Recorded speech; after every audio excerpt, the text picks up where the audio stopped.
Filosofía, Arte y Tecnología, episodio 19. Hola, me alegra que estés aquí en el episodio número 19 de Filosofía, Arte y Tecnología. Yo soy Elikia y el día de hoy platicaremos con Eliud Nava, gestor y curador regiomontano. En el episodio pasado platicamos con Leonor Valdivia de La Paz, Bolivia, acerca de las funciones de los gestores y su rol en el diseño y realización de las actividades culturales. Hemos platicado sobre lo complejo que es desarrollar actividades de corte cultural, porque es un trabajo que se desarrolla en varias fases, iniciando con el aterrizaje de la idea de la actividad, pasando por la planeación, organización del tiempo, ubicación de los espacios idóneos para la actividad, buscar los recursos económicos, la administración de los recursos materiales y humanos, la difusión y promoción, etcétera, etcétera. Por otra parte, es importante mencionar que, al hablar de cultura, estamos hablando de todas aquellas manifestaciones humanas que comprenden tradiciones, costumbres, prácticas, rituales, vestimenta, gastronomía, el lenguaje y el arte que caracteriza a un pueblo en una época determinada, que pueden presentarse a través de diferentes actividades con la finalidad de su conocimiento y divulgación. Y para cada actividad habrá un tratamiento diferente en su fase de producción. Por otra parte, es importante señalar que el clima, la geografía y los recursos naturales son elementos que constituyen a cada cultura. Por ello me ha interesado incluir en esta serie de episodios las voces de gestores de diferentes latitudes, para conocer algunas de las problemáticas comunes en estas prácticas e identificar las prácticas particulares de cada región. Hola Eliud, bienvenido. ¿Te gustaría presentarte? Hola, ¿qué tal? Buenas tardes. Muchas gracias por la invitación, Mari. Soy Eliud Nava, soy maestro en estética y arte. Estoy próximo a terminar mi doctorado en filosofía, en estudios de la cultura. Soy artista, soy investigador. También soy gestor de diferentes proyectos artísticos y culturales, curador, entre otras cuestiones que tienen que ver con el ecosistema artístico que justo desarrolla todas estas vertientes de oportunidades. Me gustaría que nos platicaras un poquito acerca de la importancia de la gestión cultural, sobre todo un poco entendiendo que tú te encuentras en Monterrey, entonces también la ciudad de Monterrey presenta ciertas particularidades. En ese sentido, ¿cuál sería la importancia de la gestión cultural en una ciudad como Monterrey? Bueno, tendríamos que primero analizar sobre qué entendemos por gestión cultural. Porque si hablamos de cultura, como bien sabes, pues la cultura es toda manifestación humana.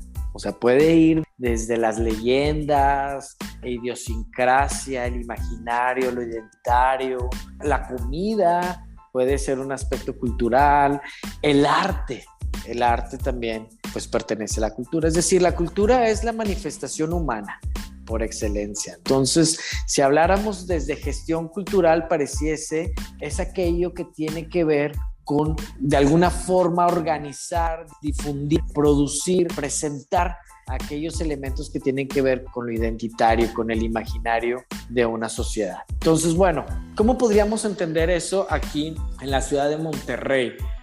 Si hablamos de gestión cultural, pues a lo mejor una persona que se dedica a crear festivales sobre comida tradicional en Monterrey, pues tiene completamente un trasfondo de objetivos, ¿verdad? Tanto generales como específicos a lo que yo hago, que me dedico más sobre todo a la cuestión de la gestión cultural referente al arte. Y si queremos ser todavía mucho más específicos, al arte contemporáneo, porque mi expertise no va tanto hacia otras manifestaciones del arte. O sea, yo no hablo del arte virreinal o del arte moderno. O sea, yo me enfoco mucho en el arte contemporáneo. Hablando sobre una ciudad como Monterrey, pues tenemos que entender que Monterrey, aunque actualmente es la segunda ciudad más grande de México, en todos los sentidos, o sea, en los sentidos tanto económico, poblacional, inclusive a la mancha urbana, porque pues ya los últimos censos nos han indicado, ¿verdad?, que la ciudad de Monterrey creció en la última década lo suficiente como para ya ser un tanto más grande que Guadalajara, en tanto a su zona metropolitana, en cuanto al PIB que genera la región que actualmente tiene la metrópoli. Pero si hablamos históricamente dentro de México, pues Monterrey es una ciudad relativamente nueva. Nosotros acá, aunque fue fundada a finales del siglo XVI, pues realmente la ciudad acá tuvo un crecimiento a lo largo de esos 4 siglos. Pues la ciudad no tuvo un crecimiento destacable, o sea, había otras ciudades mucho más importantes como Saltillo, Zacatecas, San Luis Potosí, entre otras. Si no es hasta el siglo XIX, cuando se da esta independencia de Texas y la consecuente guerra entre Estados Unidos y México, que como bien sabemos, pues bueno, Estados Unidos se anexa toda la parte suroccidental de Estados Unidos, es que al moverse la línea fronteriza, lo que sucede es que ahora Monterrey está más cercano a estos nuevos estados que pertenecen a la Unión Americana y empieza un crecimiento exponencial justo por convertirse en una ciudad mercantilista. Pero en esta cuestión de cultura, como entendemos, decir, bueno, por ejemplo, una ciudad como Oaxaca, pues es una ciudad cultural rica por toda la historia que está detrás, todas las manifestaciones culturales que tiene detrás. La misma Ciudad de México, Guadalajara, Mérida, Chiapas, bueno, o sea, vaya Monterrey, una ciudad árida, áspera, desierto, el calorón. O sea, imagínate todo lo que vivimos acá. Entonces, hubo 2 intentos de fundar esta ciudad. El primero, a los 50 años se van, porque el clima es tan extremoso, tan extremo, que en verano el calor a todo lo que da, y en invierno el friazo. Entonces, pues se iban y regresaron, la fundaron de nuevo y estuvo así como por 4 siglos sin tener como esta relevancia económica, pero ya a mediados del siglo XIX es donde se empieza a gestar ya un crecimiento exponencial impresionante, y entonces estamos hablando que a finales del siglo XIX, cuando se funda la siderúrgica de Fundidora Monterrey, es cuando la ciudad explota, es decir, crece exponencialmente. Aparecen todas las empresas que después formaron el Grupo Monterrey, como por ejemplo la vidriera, los cartones, la hojalatería y lámina, que todos esos daban servicio a la fundidora y a la cervecería, porque la cervecería fue otra que estuvo a la par, y pues para poder mover la cerveza se tenían que hacer cajas de cartón,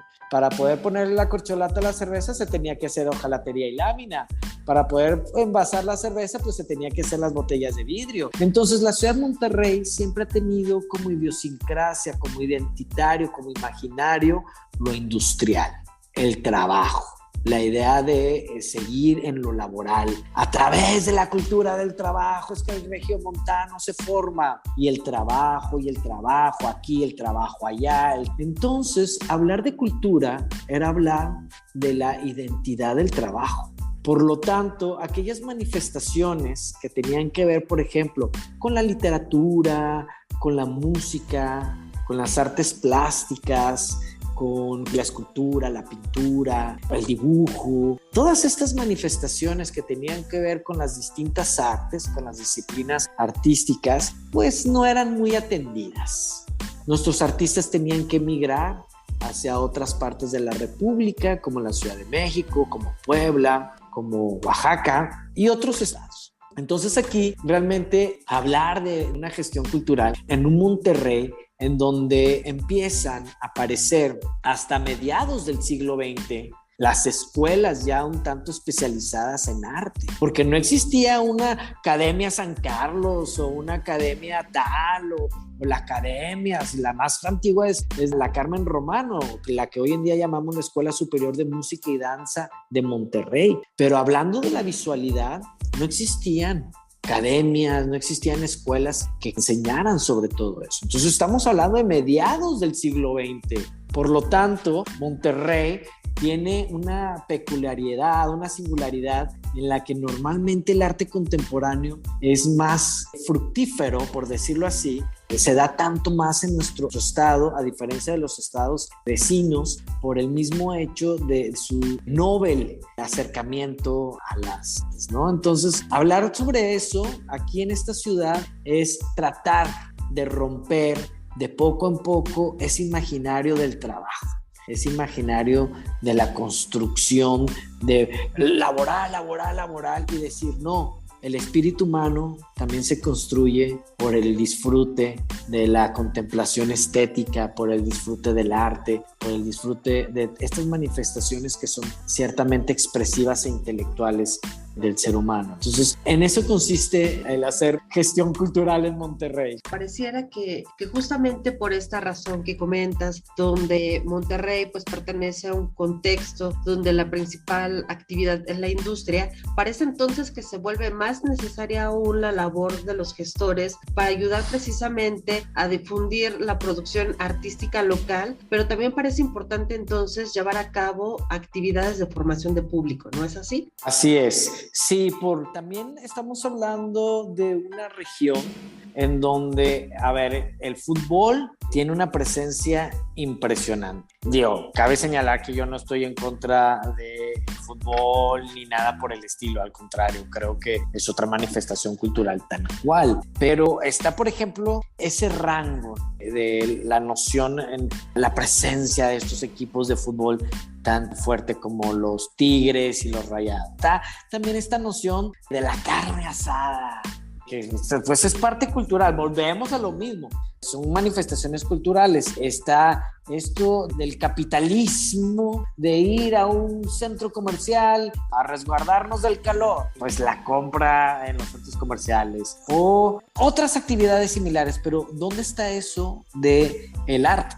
Y el arte, hablando de estas cuestiones, el arte contemporáneo, en cualquiera de sus disciplinas, la música, en la danza, en las artes visuales, en la literatura, entre otras. Entonces, es importante porque el arte, una de sus nociones es justo enfrentarnos a nosotros mismos como individuos, como personas, y a través de esa cuestión que sucede es que nosotros de alguna manera nos reflexionamos como individuos. O sea, aunque no es propiamente su objetivo primordial, pero sí uno de ellos, pues entonces una sociedad que no se reflexiona, una sociedad que no se siente a sí misma, una sociedad que no participa sobre sus propias experimentaciones de pensamiento y sensibles, una sociedad que no hace eso, está destinada a un constante miramiento hacia sí misma, cíclico, algo que no va hacia otros puntos. Entonces, pues justo es lo que nos solicita el buscar, el crear, el difundir, pues lo que se está creando aquí en nuestra región. Claro, y me parece entonces importante también señalar que Monterrey, pues me da la impresión que las últimas 2 décadas quizá ha habido un mayor enfoque precisamente a la creación de espacios para la exhibición de artes plásticas. Se han creado ferias importantes como Sonamaco, se han desarrollado colecciones de arte importante, y entonces también quería que nos platicaras acerca de tu labor como curador. En este caso, me gustaría en primer lugar que nos comentaras a todos en qué consiste la labor del curador y luego cómo desarrollas toda esta actividad precisamente en Monterrey. Bien, bueno, sobre tu primera anotación, ahí tendría que hacer algunos comentarios. Sí, evidentemente Monterrey tiene pues instituciones que hoy en día se han convertido en instituciones fuertes a nivel internacional, como por ejemplo el Museo de Arte Contemporáneo de Monterrey, el Museo Marco. Desgraciadamente, el Museo de Monterrey, aquel museo que creó la que hoy conocemos como FEMSA en el año de 1978 y que cerró justo a principios del siglo XXI, pues no ha habido otra institución que tome el lugar de lo que era el Museo Monterrey. O sea, el punto no era cerrar espacio, es abrir más espacio. Entonces, se abrió el Centro de las Artes de Conarte, se han gestado pues ciertos centros culturales, ciertas galerías. O sea, a Monterrey todavía le falta mucho para llegar a ser una ciudad, un buen aparato o un buen ecosistema, hablando de espacios para difusión del arte contemporáneo, pues le falta, pero ahí va. Sí, es verdad que acá se gestó Muestra 01, que después, pues fíjate nada más la tristeza, ahí que se va a Ciudad de México porque a falta de coleccionistas que vieran por el arte contemporáneo y que no estuvieran comprando arte moderno o lo que en su momento se le llamó neomexicanismo, pues se van a la Ciudad de México y allá se gesta como zona MAC, ¿no? Y ahorita es pues la Feria de Arte Contemporáneo o de arte, ya deja tú el arte contemporáneo, la feria de arte más importante de Latinoamérica. Entonces, o sea, vaya, Monterrey le ha estado luchando, se ha ganado espacios, ha perdido otros, pero la ciudad todavía tiene mucho que realizar para poder consolidar mucho de su ecosistema o gran parte de su ecosistema. Y referente a lo que me comentas sobre la curaduría, pues también es muy importante que la labor de un curador, la labor de una curadora va más allá, porque a veces de repente creemos que la curaduría es seleccionar piezas de arte y ponerlas en relación y ya. Pero la curaduría tiene que ir más allá, según mi percepción. Ahora, puede haber distintas posturas en cuanto a lo que voy a comentar, pero para mí un curador, una curadora, debe llevar también un acto de enseñanza pedagógico. O sea, un curador, una curadora nos tiene que, de alguna manera, sin caer en lo superfluo, en lo descriptivo llanamente, sin hacerlo de una manera tan básica, por decirlo de cierta manera, pues el trabajo de un curador, de una curadora, de la curaduría misma, tiene implícito el enseñar o poner en discusión, no necesariamente en enseñar algo, sino, o sea, yo veo esta relación temática o conceptual, o veo esta relación estética entre elementos que tienen que ver con lo plástico, con lo sonoro, con lo dimensional, lo olfativo, etcétera. O sea, cuando hablamos de estética. Entonces, la curaduría tal cual nos invita a discutir sobre un tema. Entonces, acá de repente en Monterrey hace falta también entender sobre curaduría. Entender la importancia de la figura de un curador o una curadora, porque luego de repente ya todos son curadores y curadoras. Entonces, voy a invitar a fulanito, a fulanita, menganita, de repente, voy a poner esta pintura porque se parece a esta otra y porque esos colores son como este otro y ya. Entonces se queda en una superficie, en lo mero contemplativo, ¿sí? Entonces lo que sucede es que también es importante que acá en Monterrey se entienda que la curaduría lleva también un proceso de pedagogía.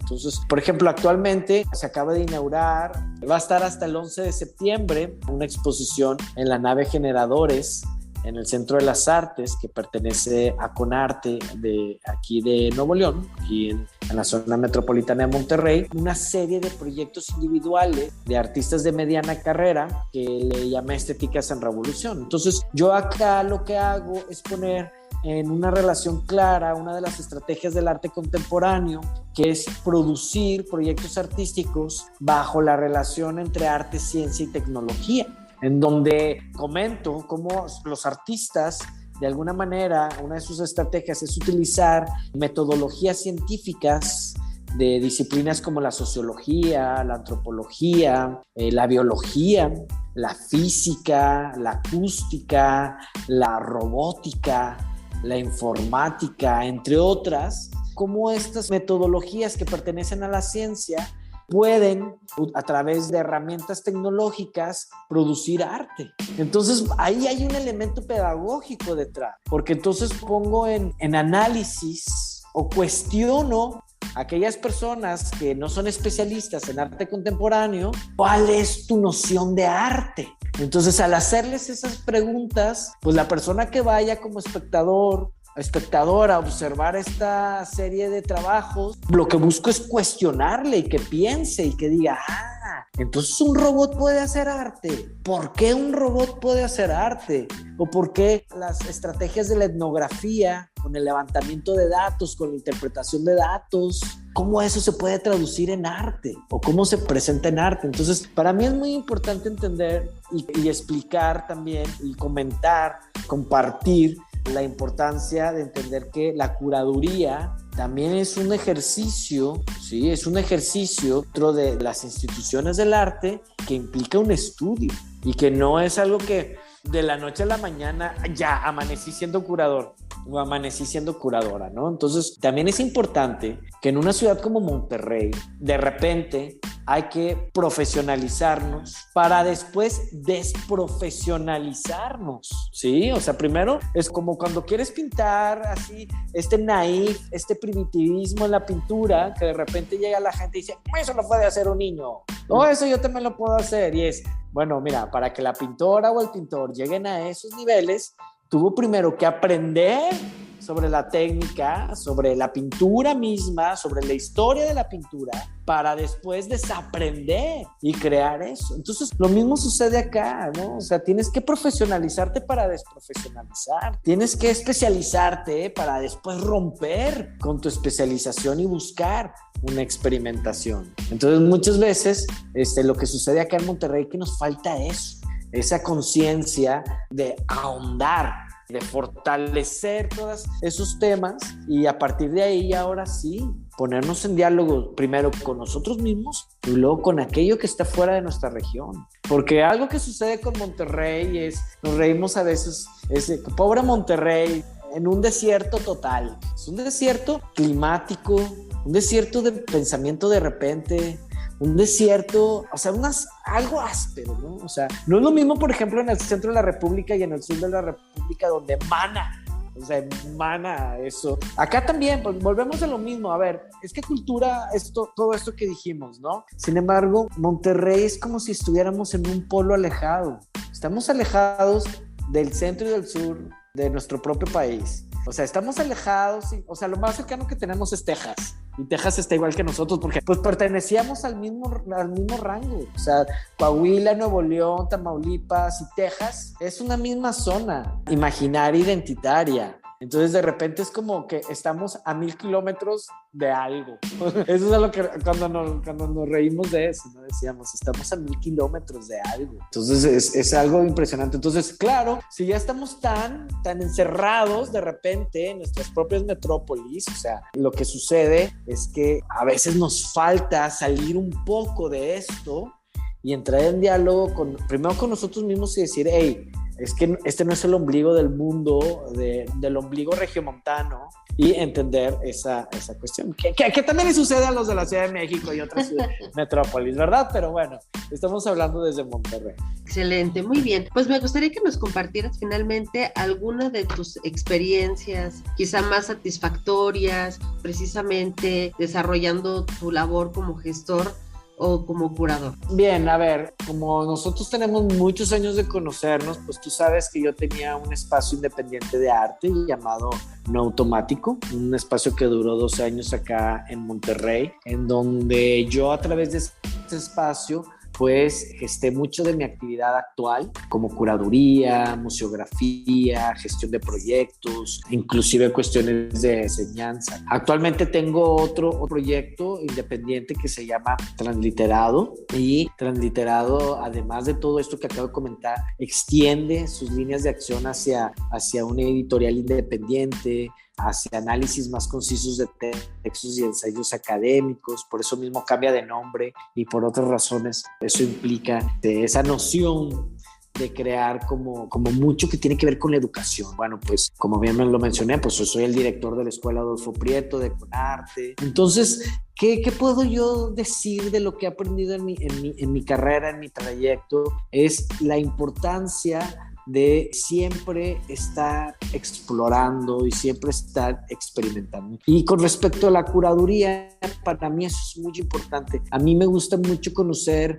nuevos artistas, no nuevos que ellos sean nuevos, sino nuevos para mí. O sea, puede ser un artista que ya tenga muchos años trabajando y tenga un corpus de trabajo pues muy bien formado, que yo nunca haya llegado, a la que yo nunca haya llegado, y descubrir su pensamiento, descubrir sus técnicas, descubrir cómo percibe la realidad en la que habita. Para mí es lo que más disfruto de mi trabajo, lo que más me agrada hacer, porque lo que sucede ahí es que yo me enfrento a otra visión, a otra noción de ser. y comprendo que, pues, aunque cada uno de nosotros pues, somos entes que a través de nuestro pensamiento pues, percibimos lo que en donde vivimos, pero al estar ensimismados en nosotros mismos y aunque tengamos relación con otras personas, creemos que todo es de acuerdo como cristal al que nosotros lo vemos, ¿no? Entonces resulta que todo esto te permite de alguna manera sensibilizarte de que aunque parezca cliché, porque sí es un cliché, pero también tiene mucho de verdad,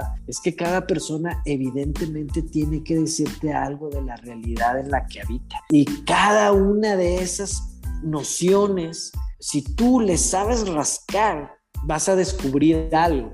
Aunque sea lo más vil de lo más vil de persona.